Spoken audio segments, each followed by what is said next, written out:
Good afternoon students. આજના જે આપણો લેક્ચર છે એની અંદર આપણે કેવી રીતે પ્લાનિંગ કરી અને શેડ્યુલ કરી શકીએ. એઝ યુ નો, તમે તમારા કમ્પ્યુટરની અંદર વાયરસનો સોફ્ટવેર નાખેલો હશે, બરાબર? વાયરસ સ્કેનિંગનો સોફ્ટવેર. તો એની અંદર કેવી રીતે થાય છે કે સ્કેનિંગ છે એ બે સમયે થતું હોય છે નોર્મલી.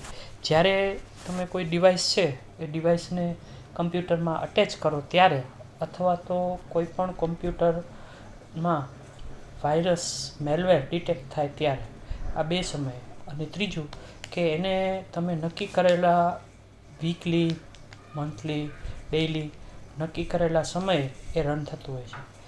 એવી રીતે અત્યાર સુધી આપણે જે બધા પેકેજીસ બનાવ્યા છે આની અંદર SQL સર્વરની અંદર, એ પેકેજીસ ક્યારે રન કરવા, બરાબર, એનો એ ટાસ્ક જોબ, બરાબર, એના માટે SQL સર્વર એજન્ટ છે.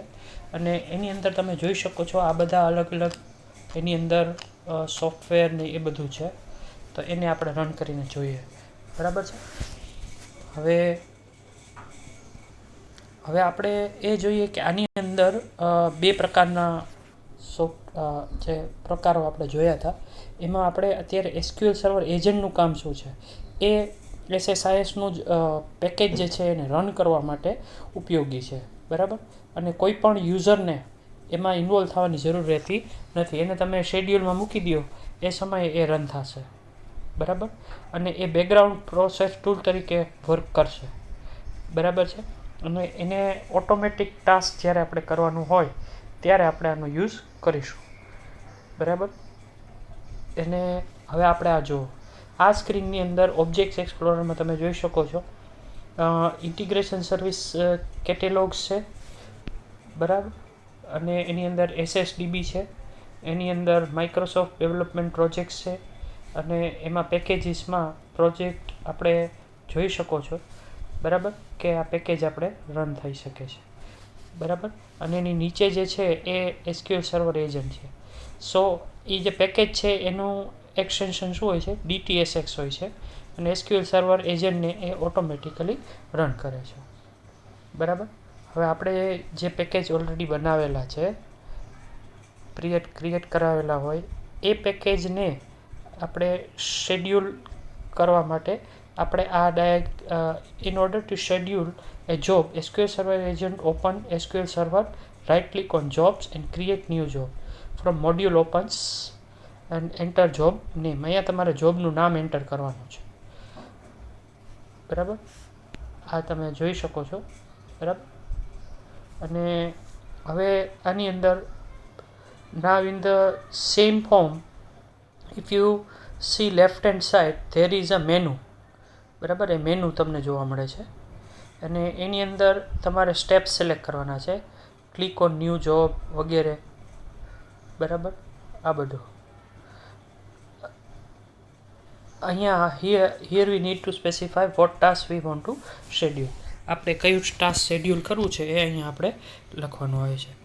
અહીંયા આપણે પેકેજનું નામ, બરાબર, અને ઇન્ટિગ્રેશન સર્વિસ પેકેજ જે છે સર્વરનું નામ સિલેક્ટ કરવાનું છે, એનું કોલમ્સ સિલેક્ટ કરવાના છે, અને એ આપણે જોવાનું છે. હવે આ ડાયાગ્રામમાં તમે જોઈ શકો છો, બરાબર. અહીંથી આપણે આપણો પેકેજ જે છે એ સિલેક્ટ કરી લેવાનું છે. એ પેકેજ સિલેક્ટ થઈ ગયા પછી આપણે અહીંયા આ જે પેરામીટર્સ છે એ બધા આપવાના છે, જે અંડરલાઇન કરેલા છે, બરાબર. અને એનું here in the steps menu લિંકમાં તમારે ક્લિક કરવાનું છે અને એનું નામ આપવાનું છે, એનું શેડ્યુલ ડેટ ટાઈમ, બરાબર. તમારી જે રિક્વાયરમેન્ટ હોય ડેઇલી છે કે વીકલી છે, બરાબર, એ તમે આમાં સિલેક્ટ કરવાનું આવે છે, બરાબર. હવે આમાં આ ડાયાગ્રામમાં તમે તારીખને અંતે સમય છે, બરાબર છે, કયા સમયે રન કરવું છે વગેરે જોઈ શકો છો, બરાબર. સ્ટાર્ટ ડેટ અને એન્ડ ડેટ તમે એને સિલેક્ટ પસંદ કરી શકો છો. તો આ હતું આપણું. હવે આપણો ટોપિક જે છે એ છે બિઝનેસ ઇન્ટેલિજન્સ. BI જે છે, એનું ફૂલ ફોર્મ આપણે આપેલું છે બિઝનેસ ઇન્ટેલિજન્સ, બરાબર છે. તો એ બિઝનેસ ઇન્ટેલિજન્સમાં આપણે જે ઐતિહાસિક આંકડાઓ છે એ ઐતિહાસિક આંકડાઓને સાચવી અને આપણે એને કેવી રીતે ગોઠવણ કરવી છે એનું માળખું તૈયાર કરવું પડે. અને એ જે માળખું આપણે તૈયાર કરીએ છીએ બરાબર, એના માટે આપણે આમાં ડિસિઝન મેકિંગ કે જે વસ્તુઓ છે એ એ આપણે પસંદ કરી શકીએ છીએ. બરાબર છે. અને આ જે બિઝનેસ ઇન્ટેલિજન્સ ટૂલ જે છે એનો મુખ્ય હેતુ આપણે જાણીએ છીએ કે ડિસિઝન મેકિંગ અને ભવિષ્યના જે કોઈ પણ આપણે પ્રક્રિયાઓ હસ્તગત કરવાની છે, હાથ ધરવાની છે, એના માટે આપણે એનો યુઝ કરી શકીએ છીએ. બરાબર. એટલે આપણી પાસે આ જે બિઝનેસ ઇન્ટેલિજન્સ ટૂલ્સ છે એનો મુખ્ય હેતુ એ છે કે આપણે ભૂતકાળની અંદર જે બધો ડેટા જનરેટ થયો છે કંપની માટેનો, બરાબર છે, પછી એ પ્રોડક્શનનો ડેટા હોય, સેલ્સનો ડેટા હોય, એ બધા ડેટાને ભેગા કરીને આપણે જે બનાવેલો ડેટા વેરહાઉસ છે, બરાબર છે, એનો ઉપયોગ એના ઉપરથી આપણે આ એનાલિસિસ કરી શકીએ અને અને ભવિષ્યમાં શું થવાનું છે એ આપણે આની અંદરથી જણાવી શકીએ છીએ. બરાબર. અને આપણે ભવિષ્યની જે નીતિઓ છે એ નીતિઓ આપણે આમાં નક્કી કરી શકીએ છીએ. That is called strategic operational insight. બરાબર. એ ટેકનિકલી એ બહુ જે ડેફિનેશન છે એ કરેક્ટ છે, પરંતુ એ કોમ્પ્લેક્સ પણ છે, એટલે કે જટિલ છે. બરાબર. તો એના માટે આપણે શું કરવું પડે કે એને સિમ્પ્લિફાય કરવા માટે આપણે જો જોઈએ તો business intelligence is a process of finding important and useful trends in data in order to make more effective decisions related to your business. તમે લોકો અત્યારે જાણો છો કે અત્યારે જે આપણે પેન્ડેમિક ચાલે છે, પેન્ડેમિકમાં દરરોજના આંકડા આવે છે, એ વાત બરાબર છે. પણ જે ભૂતકાળમાં જે કાંઈ પણ કોવિડને રિલેટેડ જે કોઈ પણ ફિગર્સ આપણને આવી ગયા છે એના દ્વારા આપણને ટ્રેન્ડ જાણવા મળી શકે છે. એ છે કે ભારતમાં અત્યારે બીજું જે ચાલે છે ફેઝ, એમાં બીજી કન્ટ્રીના ડેટા પણ આપણે આમાં લઈ શકીએ છીએ. સો ધીસ ઇઝ કે આના દ્વારા આપણે પેટર્ન જાણી શકીએ છીએ. બરાબર. અને એ પેટર્ન સર્ચિંગનો પણ આપણે ઉપયોગ કરી શકીએ છીએ. બરાબર છે. સો હવે એના બીઆઈના 3 કમ્પોનન્ટ છે. ડિટેલ એટલે પોતે ડેટા, પછી ડેટા વેરહાઉસ અને ડેટાનો એક્સેસ, એનાલિટિક્સ એન્ડ પ્રેઝન્ટેશન. હવે આ ડાયાગ્રામ પણ અહીંયા તમે આપેલો છે, જેમાં ડેટા સોર્સિસ છે, એમાંથી ડેટા એક્સટ્રેક્ટ કરવામાં આવે છે. ડેટા એક્સટ્રેક્ટ કરી અને જે પ્રોસેસ કરી અને ડેટા વેરહાઉસ બનાવવામાં આવે છે. હવે ડેટા વેરહાઉસના 2 ઉપયોગ છે, એનાલિસિસ અને ડેશબોર્ડિંગ, અને રિપોર્ટિંગ પણ થઈ શકે છે. બરાબર. અને એટ ધી એન્ડ આપણે ડિસિઝન્સ લેવા માટે આ બંનેનો ઉપયોગ કરી શકીએ છીએ. બરાબર છે.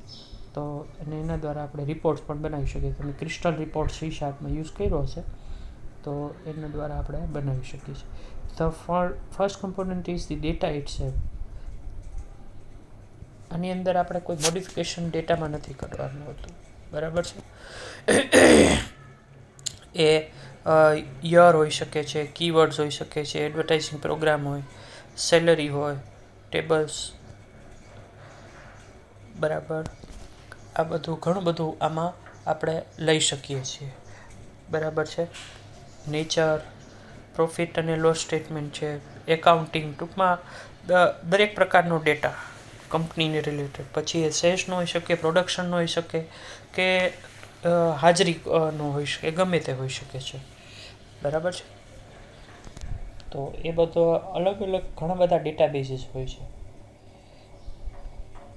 બરાબર. અને ડેટાનો જે નેચર છે, હાઉ ઇટ ઇઝ કલેક્ટેડ, એ જાણવાનું હોય છે. બરાબર છે. હવે આપણે ઘણી બધા ડેટાબેઝીસ આની અંદર હોઈ શકે છે. કયા એપ્લિકેશન થ્રુ આપણે કલેક્ટ કરેલો છે એ આપણે જાણવું પડે છે. CRM, ERP, ફ્લેટ ફાઇલ હોઈ શકે છે, API હોઈ શકે છે, બરાબર, કોઈ પણ ફોર્મેટમાં હોઈ શકે છે. BI solution develops various data connectors and that lets users to database in one centralized data warehouse to work on them conjointly and easily perform cross data analysis. એના ઉપર આપણે પછી વર્ક કરી શકીએ છીએ. પહેલાં આપણે એને કલેક્ટ કરી શકીએ છીએ, બરાબર, અને ક્રોસ ડેટાબેઝ એટલે કે એક ડેટાબેઝ ઉપરથી બીજો ડેટાબેઝ આપણે પસંદ કરી શકીએ છીએ, બરાબર, અને એના ઉપર કંઈ પણ કરી શકીએ છીએ, બરાબર. હવે બીજો કમ્પોનન્ટ છે એ ડેટા વેરહાઉસ છે. Data warehouse is the logistics platform that connects all your different database together and allow you to create relationship between them. એ બંને વચ્ચે રિલેશનશિપ તમે અલગ અલગ ડેટાબેઝ વિશે કરી શકો છો, અને એ અલગ અલગ સોર્સિસમાંથી, જેમ કે ઓરેકલમાંથી હોઈ શકે છે, DB2માંથી હોઈ શકે છે, કોઈ પણ અલગ અલગ ડેટાબેઝમાંથી હોઈ શકે છે, એક્સેસમાંથી હોઈ શકે છે, CSV ફાઇલમાંથી હોઈ શકે છે, બરાબર. એ બધામાંથી ડેટા આવી શકે છે, અને ક્લાઉડ બેઝ BI ટૂલ્સ પણ તમે યુઝ કરી શકો છો, બરાબર. અત્યારે એ માર્કેટની અંદર ચાલુ છે, બરાબર. અને એના દ્વારા આપણે એને ભાડેથી એટલે કે રેન્ટ ઉપર પણ આપણે ક્લાઉડને ખરીદી શકીએ છીએ. એકચ્યુઅલી આપણે બાય એટલે ખરીદી નથી શકતા, એની માલિકી આપણી નથી થઈ શકતી, પણ આપણે એને રેન્ટ ઉપર લઈ શકીએ છીએ, બરાબર. ત્યાં આપણે આપણો ડેટા જે છે એમાં મૂકી શકીએ છીએ. ફાઇન. હવે થર્ડ પેરામીટર જે છે એ છે data access, analytics and presentation, બરાબર. Once all of your data is connected and you can talk to each other, and one of the next business intelligence concept to make use of data. This involves accessing of the data, analyzing of it for important trends and presenting it in way that is immediately understandable, બરાબર. કોઈ પણ concept જે છે એને આપણે online કરી શકીએ છીએ.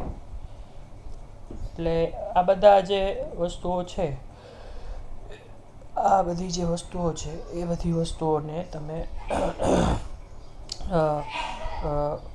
અલગ અલગ ઉપયોગ દ્વારા કરી શકો છો અને એને એક્સેસ કરાવી શકો છો, અને આ બધા ઉપર તમે એનાલિસિસ પણ પરફોર્મ કરી શકો છો, બરાબર, અને એને ટ્રેક પણ કરી શકો છો. અને એને આપણે અલગ અલગ જે પ્રેઝન્ટેશન એપ્લિકેશન્સ છે એની અંદર પણ તમે એને પ્રેઝન્ટ પણ કરી શકો છો. અને આના દ્વારા પ્રેઝન્ટ કરીને આપણે બીજાને દર્શાવી શકીએ છીએ કે આપણું ભવિષ્ય કેવું હશે, બરાબર. અને એ રિપોર્ટ દ્વારા આપણે જણાવી શકીએ છીએ કે ભવિષ્ય કેવું હશે, બરાબર છે. તો હવે આ થઈ ગયું આપણે ડેટા એનાલિટિક્સ અને પ્રેઝન્ટેશન, જે તમારા માટે ઇમ્પોર્ટન્ટ છે. Collection business intelligence is a collection of activities to understand situation to be performed by various types of data analysis on company data as well as on external data from third parties to help make strategic, tactical and operational business decisions and take necessary for improving business performance. એટલે third party એટલે આપણે જે અત્યારે tools વાપરીએ છીએ એ સિવાયના tools પણ આપણે યુઝ કરી શકીએ છીએ, બરાબર. હવે આપણે જે ડેટા વેરહાઉસમાં જે ડેટા એક્સટર્નલ ડેટા જે આપણને આપેલો હોય છે એ એક્સટર્નલ ડેટાને આપણે એમને તો રિપોર્ટ્સમાં એની અંદર આપણે મૂકી નથી શકતા. એના માટે આપણે થર્ડ પાર્ટી ટૂલ્સ વાપરવા પડે છે, બરાબર. અને એને એપ્લાય કરવા માટે આપણે જેમ કે C# અંદર ક્રિસ્ટલ રિપોર્ટ્સનો યુઝ કરી શકીએ છીએ, બરાબર. તમે લોકો એનો યુઝ કરેલો જ હશે C#. તો એ C# જે ક્રિસ્ટલ રિપોર્ટ છે એનો યુઝ કરીને તમે આ બધું કરી શકશો, બરાબર છે. This includes gathering, analyzing, understanding, maintenance about operation, consumer activities, consumer and supplier activities, financial performance, market movement, competition, regulatory compliance and હવે આપણે જે બીજી વસ્તુઓ છે એ બધી આપણે જોઈ કે કેટલી કેટલી એક્ટિવિટીઝ છે એ આપણને આની અંદર દર્શાવેલી છે, બરાબર. આ બધી એક્ટિવિટીઝ આપણે કરી શકીએ છીએ અને માર્કેટની મૂવમેન્ટ કઈ બાજુ જાય છે, પછી માર્કેટની અંદર જે કોમ્પિટિશન છે એટલે એ આપણે જાણી શકીએ છીએ. એ સિવાય આપણે રેગ્યુલર કમ્પ્લાયન્સ અને ક્વોલિટી કંટ્રોલ્સ માટે આપણે આ બધા ડેટાનો ઉપયોગ કરી શકીએ છીએ, બરાબર. હવે છે reporting. In data warehouse context, a report is a program that retrieves data from data warehouse and presents it to the user on the screen or on paper, બરાબર. જે આપણે આ ક્રિસ્ટલ રિપોર્ટની વાત કરી અગાઉ કે ભાઈ આ બધો કલેક્ટ ડેટા કરેલો છે એ કરેલો ડેટાને આપણે પાવર પોઈન્ટ છે કે બીજી એપ્લિકેશન્સ છે એના દ્વારા આપણે બીજાને રિપોર્ટ તૈયાર કરી અને બતાવી શકીએ છીએ. Users also can subscribe these reports so that they can be sent to the users automatically by email at certain times, daily, weekly, for example, or in response to the events, બરાબર. આપણે અલગ અલગ ફોર્મેટમાં એ ડેટાને બીજા જે users છે ને આપણે સેન્ડ કરી શકીએ છીએ અને મેલ કરી શકીએ છીએ વગેરે થઈ શકે છે. The reports are built according to functional specifications અને આને આપણે સબસ્ક્રાઇબ કરી શકીએ છીએ. જેમ કે તમારું બેંકનું સ્ટેટમેન્ટ છે, બરાબર છે, અથવા બેંકની અંદર તમે કોઈ ટ્રાન્ઝેક્શન કરેલું છે તો એની આપણને વીકલી, મંથલી એવા રિપોર્ટ્સ આપણને મળતા હોય છે. એવી જ રીતે આપણે આ જે કંપની છે એ કંપનીને બિઝનેસને રિલેટેડ રિપોર્ટ્સ પણ આપણે બીજા લોકોને મોકલી શકીએ છીએ, બરાબર છે. એ આપણને અલગ અલગ ફોર્મેટમાં રિપોર્ટ્સ મળતા રહેશે. બેંક સ્ટેટમેન્ટ કે વગેરે આપણે જોયું એ તમને ખ્યાલ છે, તમને મળતા પણ હશે, તો આપણે એ બધા લઈ શકીએ છીએ. The reports are built according to the functional specification. તમારે જે જરૂરી માહિતી છે, જે જરૂરી ફિલ્ડ છે એ તમારે એમાં ઇન્ક્લુડ કરવાના છે, બરાબર. અને એના માટે આપણે જે જરૂરિયાત છે એ પ્રમાણે જ આપણે રિપોર્ટ જનરેટ કરવાનો આવશે, બરાબર છે. એ તમને જે ડેટા દેખાય છે એ બધો કેવો હોય છે? DDS ડેટા હોય છે અને એ ખાલી એનાલિસિસ માટે જ ઉપયોગ થઈ શકે છે, જેના દ્વારા તમને બિઝનેસની સ્થિતિનો ખ્યાલ આવે છે, ચિતાર મળે છે, બરાબર છે. Most common of form report is a tabular form containing simple columns. આપણે જનરલી બધા જે રિપોર્ટ છે એ ટેબ્યુલર ફોર્મેટમાં જ હોય છે, બરાબર છે. The most common form there is another form of cross tab or matrix.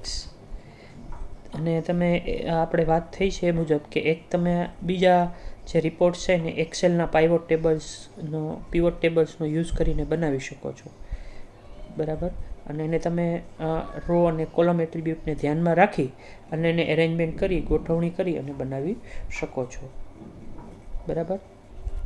અને રો પણ હેડર હોઈ શકે છે, કોલમ પણ હેડર હોઈ શકે છે અને એને તમે એરેન્જ કરી અને ગોઠવણી કરી અને મેળવી શકો છો અને એનું જજમેન્ટ મેળવી શકો છો.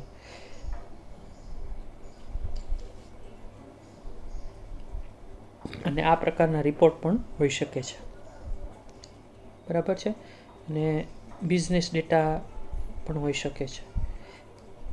they are also used for data warehouse, બરાબર. એના માટે પણ એનો ઉપયોગ થઈ શકે છે. હવે આપણે OLAP is an activity of interactively analyzing business transactions data stored in dimensional data warehouse to make tactical strategic business decisions. And typical people do OLAP work પ્રકાર business analysis, business managers and executives. આ 3 પ્રકારના લોકો આ બધા work કરતા હોય છે. બરાબર. આપણે એન્ડ યુઝર્સ છે એ OLTPનો ઉપયોગ કરે છે. ડેટા વેરહાઉસ પર આપણે એને અરેન્જ કરી શકીએ છીએ. સ્ટ્રેટેજિક ડિસિઝન્સ માટે એનો આપણે ઉપયોગ કરી શકીએ છીએ. બરાબર. હવે આપણે બિઝનેસ બધા જે જોયા, બિઝનેસ મેનેજર, એનાલિટિક્સ, એક્ઝિક્યુટિવ્સ આનો ઉપયોગ કરે છે. બરાબર. હવે એ લોકો શું કરે છે? Slicing and dicing. બરાબર. સ્લાઇસિંગ એટલે એનો કટ કરવો, અને ડાઇસિંગ એટલે એમાંથી ટુકડો અલગ કરવો. બરાબર. ક્યુબ બનાવવો. તો એ આપણે અગાઉના ડેટા વેરહાઉસ બનાવીએ, ડિઝાઇન કરીએ ત્યારે આપણે એનો યુઝ કરી શકીએ છીએ. OLAP functionality can be delivered using relational database or using multi-dimensional. OLAP જે છે એ આપણે રિલેશનલ એટલે કે ઓરેકલ જેવા RDBMS દ્વારા અથવા મલ્ટી ડાયમેન્શનલ ડેટા વેરહાઉસ દ્વારા આપણે કરી શકીએ છીએ. OLAP uses relational database is known as ROLAP, full form યાદ રાખી લેજો, રિલેશનલ ઓનલાઈન એનાલિટિકલ પ્રોસેસિંગ. અને OLAP જે છે એ મલ્ટી ડાયમેન્શનલ ડેટા યુઝ કરતો હોય એને મલ્ટી ડાયમેન્શનલ MLOP કહી શકાય છે. બરાબર. તો OLAPના 2 વર્ઝન છે, RLOP અને MLOP. બરાબર. RLOP એટલે relational database relational online analytical processing, અને MLOP એટલે multi dimensional online analytical MOLAP. આ ડિફરન્સ પૂછાય પણ છે એટલે તમે એને જરાક યાદ રાખજો. બરાબર. It seems that very many vendors prefer to use term business intelligence rather than data warehouse. In other words, they are more focused on data warehouse that can do for a business. Data warehouse જે છે એની term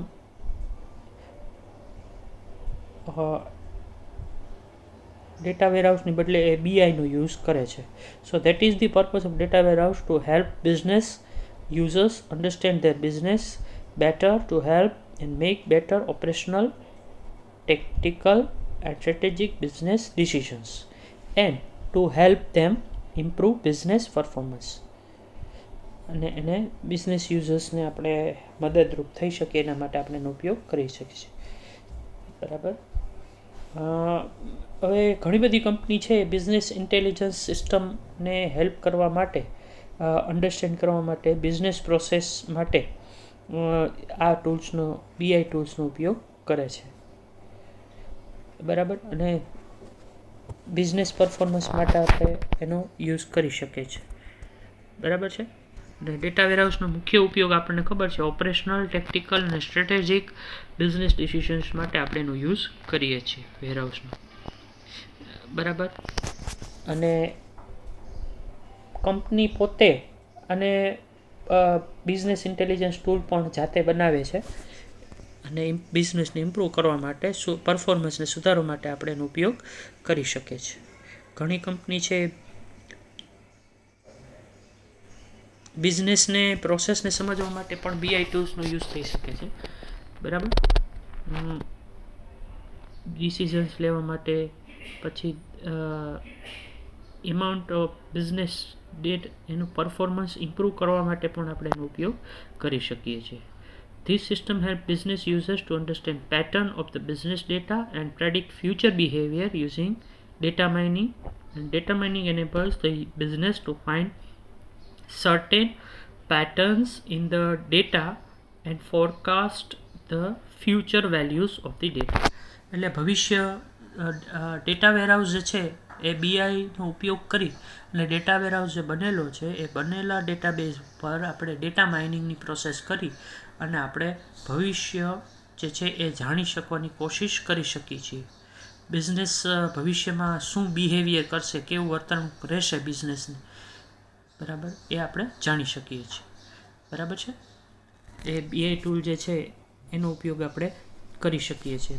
એવું જ નથી, BI tools માટે એક્સેલનો પણ ઉપયોગ થઈ શકે છે, એવું નથી. બીજા SQL સર્વરનો જ યુઝ કરવો એવું જરૂરી નથી.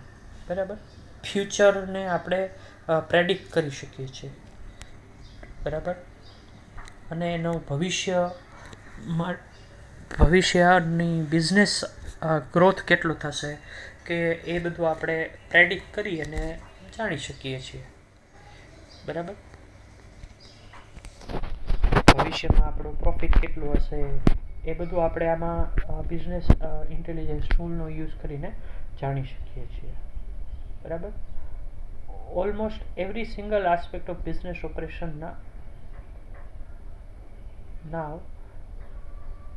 touched by BI, supply chain, call center, customer analysis, finance and workforce. આ બધા માટે અત્યારે ઓલરેડી આ બધાનો યુઝ કરે જ છે. બરાબર. બધા ફંક્શન્સ આમાં કવર થઈ શકે છે. બરાબર. Analysis, reporting, alert, querying, dashboard and lot of business leaders જે છે એ માર્કેટમાં અત્યારે બિઝનેસ ઇન્ટેલિજન્સ ટૂલ્સનો ઓપરેશનલ અને રનિંગ પણ હોય છે અને એનો ડેટા વેરહાઉસ જે છે એ પણ યુઝ કરે છે. બરાબર. અને એના માટે આપણે રિપોર્ટ્સ અને OLAPનો યુઝ કરી શકીએ છીએ. ડેટા વેરહાઉસ રિપોર્ટ્સ જે છે એ અત્યારના ઇન્ટિગ્રેટેડ બિઝનેસ એન્વાયરમેન્ટમાં વધુ પડતો ઉપયોગ કરવામાં આવે છે. બરાબર. અને એના દ્વારા આપણે જે યુઝર્સ છે એને ઇન્ટરેક્ટિવલી એની સાથે મલ્ટી ડાયમેન્શનલ મોડેલમાં પણ વાત કરી શકીએ છીએ. બરાબર છે. એ આપણે ડેટા વેરહાઉસમાં આપણે એનું ક્રિએટ કરી શકીએ છીએ. OLAP જે છે એના દ્વારા ઇન્ટરેક્ટિવ તમે યુઝ કરી શકો છો. રાઈટ. અને ડેટા વેરહાઉસ જે છે એ આ બધા અત્યારે ઓવરવ્યૂ જ છે. આ બધું પ્રેક્ટિકલી કરવા માટે ઘણું બધું આપણે જોવું પડે. હવે આપણે એક ટોપિક બાકી રહ્યું છે રિપોર્ટિંગ. એ આપણે નેક્સ્ટ સેશનમાં લઈશું. બરાબર.